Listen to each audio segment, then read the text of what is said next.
इस वीडियो के अंदर हम चर्चा करने वाले हैं फाइनेंस इंडस्ट्री के बेस पे दो इम्पॉर्टेंट कंपनीज़ के बारे में। और दोनों ही कंपनीज़ का जो काम है, बेसिकली बात की जाए तो वो काम है कंपनी में लोन देने का। ये कंपनियां जो है लोन बांटने का काम करती हैं और इन कंपनीज़ की जो कमाई होती है वो कहीं ना कहीं इंटरेस्ट से होती है। जितना ब्याज कंपनी पास आएगा उतना ही ज़्यादा कंपनी के पास इनकम में प्रॉफिट हमको नज़र आता है। इनकम आने के बाद जो इंटरेस्ट की कमाई होती है उसमें हम प्रॉफिट देख पाते हैं। तो यहाँ पर हम डिस्कस करने वाले हैं दो कंपनीज़। और सबसे पहले कंपनी की बात की जाए तो एक कैटेगरी स्मॉल से मिड कैटेगरी की कंपनी है जिसके अंदर 40% के आसपास की जो गिरावट की बातें हैं वो ग्लोबल एनालिसिस्ट चेतावनी दे रहे हैं। बोल रहे हैं कि गिरावट आ सकती है, बड़ी गिरावट आ सकती है और ये गिरावट 40% तक भी हो सकती है, ऐसा बोला जा रहा है इस फाइनेंस सेक्टर की इस कंपनी के बारे में। और साथ में इन कंपनीज का Q3 का रिजल्ट कैसे आएगा वो हम डिस्कस करेंगे, बजाज फाइनेंस के Q3 के रिजल्ट के बारे में और ये फाइनेंस सेक्टर के स्मॉल कैप स्टॉक के बारे में।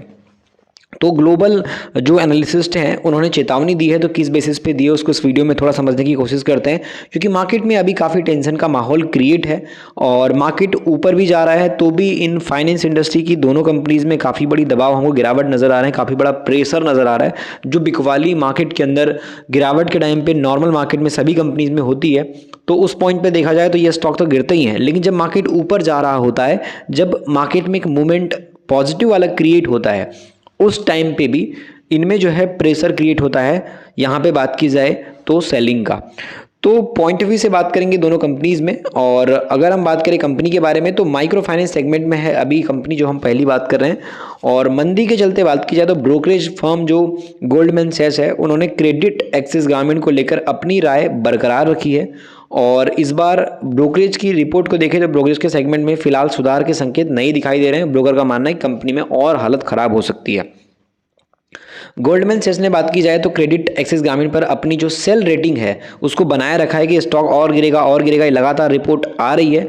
और कंपनी के लिए स्टॉक के लिए जो प्राइस है वो 570 रुपये के आसपास का टारगेट प्राइस, काफ़ी नीचे के लेवल का, जो कि 40% गिरावट, यानी कि जो मौजूदा अभी जो करंट प्राइस है, जो CP है कंपनी का करंट प्राइस जो है उससे अगर हम बात करें तो कंपनी जो नीचे आ सकती है उसमें 40% की गिरावट की बातें चल रही है। तो एक बहुत बड़ी गिरावट की बात चल रही है क्रेडिट एक्सिस ग्रामीण लिमिटेड के अंदर और इसमें भी दबाव की बातें चल रही है। और अभी के टाइम पे देखा जाए तो ये अपने 45% के करेक्शन में अच्छा खासा आ चुका है और यहाँ से भी एक बड़ी गिरावट की बात कही जा रही है। गोल्डमैन सैक्स ने कहा है कि MFI से लोन लेने वाले जो 37% लोग हैं, रिटेल लोन या फिर MFI, फिर दोनों में डिफ़ॉल्ट कर रहे हैं। और गोल्डमैन सैक्स ने बताया है कि इसमें रिटेल लोन का कम से कम $18 बिलियन, माइक्रो फाइनेंस लोन का $10 बिलियन का योगदान है। तो मार्केट के बेस पे देखा जाए तो डिफ़ॉल्ट कर रहे हैं, मतलब मार्केट के हिसाब से एक तरीके से देखा जाए तो लोन तो अच्छा खासा बढ़ रहा है, लेकिन माइक्रो फाइनेंस में काफ़ी सारा पैसा अभी बैड डेट के तौर पे चढ़ा हुआ है।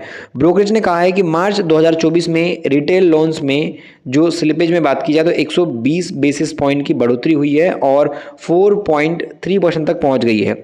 इस महीने की शुरुआत में CNBC TV18 ने बताया कि डिपार्टमेंट ऑफ फाइनेंशियल सर्विस की बात की जाए तो 7 से 16 जनवरी के बीच में फिनटेक के साथ साथ जो माइक्रो फाइनेंस कंपनी सेगमेंट की कंपनियां हैं उनके साथ बैठक आयोजित होगी ताकि इंडस्ट्री के सामने आने वाले मुद्दों को समझा जा सके और उनका फीडबैक भी दिया जा सके।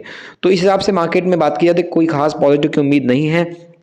क्रेडिट एक्सिस ग्रामीण लिमिटेड के अंदर 19 एनालिसिस्ट ने जो कवरेज दी है उसमें बात की जाए तो यहाँ पर 14 ने इसमें बाय की बात कही है, 3 ने होल्ड करने की बात कही है, मात्र 2 लोगों ने इसको यहाँ पर बात की जाए तो एनालिसिस्ट ने सेल करने की राय रखी है।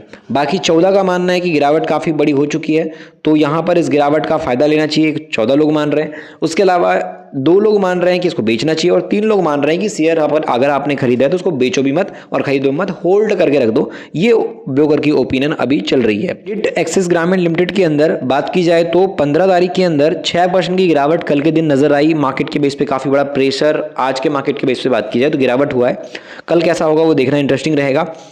अगर हम बात करें गिरावट का सबसे इंपॉर्टेंट रीजन तो कंपनी की है प्रॉफिट की ग्रोथ, जो कि काफ़ी बड़ी हुआ करती थी। अभी कंपनी की प्रॉफिट ग्रोथ मात्र 10% के आसपास है और कंपनी मार्केट के हिसाब से बात की जाए तो उतना मूवमेंट नहीं दिखा पा रही है फाइनेंस कंपनी। इसी वजह से 3 महीने में 14% और 6 महीने के अंदर 30% के लगभग की गिरावट आप देख पा रहे होंगे।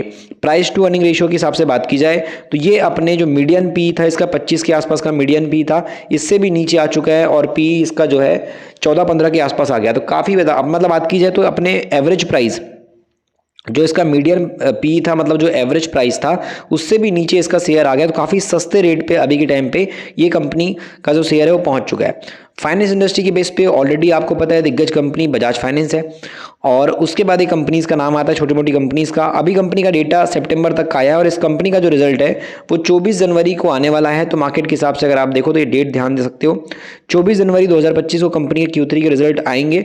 तो उस हिसाब से अगर मार्केट में इस कंपनी के रिजल्ट बाजार की उम्मीद से बेहतर आ गए तो फिर ये रॉकेट बनेगा, तेजी काफ़ी बड़ी होगी, और उस टाइम पे इन्वेस्टर को ध्यान भी देना चाहिए, क्योंकि ऐसी कंपनीज जो फंडामेंटली अच्छी कंपनीज है और इनके अंदर प्रॉफिट वापस से बढ़ना स्टार्ट हो जाए, मार्जिन में इंप्रूवमेंट आ जाए और जो डेटा मार्केट के अंदर नेगेटिव है उसको पॉजिटिव में ला दें, अगर ऐसा कुछ हो जाता है किसी कंपनी के अंदर तो फिर डिमांड बढ़ जाती है और उस पॉइंट पे बड़े बड़े इन्वेस्टर भी फोकस देना स्टार्ट कर देते हैं। 24 जनवरी कंपनी के रिजल्ट की डेट है।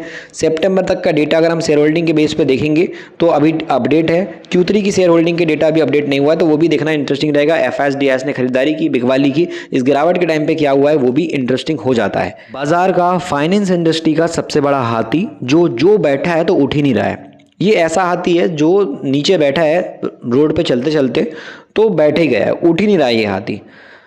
शुरुआत में जब बच्चा था तो बहुत तेजी के साथ बढ़ा, जब एज धीरे धीरे बढ़ी तो ग्रोथ काफ़ी अच्छी थी। जब एक एज पे पहुंच गया, एक बहुत बड़ा हाथी बन गया बजाज फाइनेंस, तो मार्केट में एकदम फ्लैट हो गया और कुछ खास प्रॉफिट इन्वेस्टर को मिल नहीं रहा है। लगातार ये भी क्रेडिट एक्सेस ग्रामीण लिमिटेड की तरह दबाव में नजर आ रहा है। अगर मार्केट के पॉइंट ऑफ व्यू से बात करेंगे तो मार्केट कैप तो काफ़ी बड़ा है इसका, लेकिन अगर आप सेल्स प्रॉफिट ग्रोथ की बात करोगे तो यहाँ पर आपको नजर आएगा इसकी प्रॉफिट ग्रोथ पहले बहुत ज़्यादा थी, मार्केट पूरा इन्होंने कैप्चर किया हुआ था।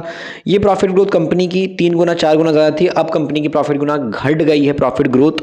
मार्केट की उम्मीद के हिसाब से रिजल्ट काफ़ी नेगेटिव में है, जिसकी वजह से इसमें दबाव है, और 3 महीने वाला मात्र 4%, 6 महीने वाला मात्र 3.5% की प्रॉफिट में बैठा है और एक बड़ी गिरावट है। और इसका भी अगर आप पी रेशो देखोगे तो पी रेशो इसका था लगभग 40 के आसपास का, 40 का मीडियन पी है इसका, और करंटली अभी इसका जो पी है अपने मीडियन पी जो 40 के आसपास का पी है इससे गिर करके 30 पे आ गया है।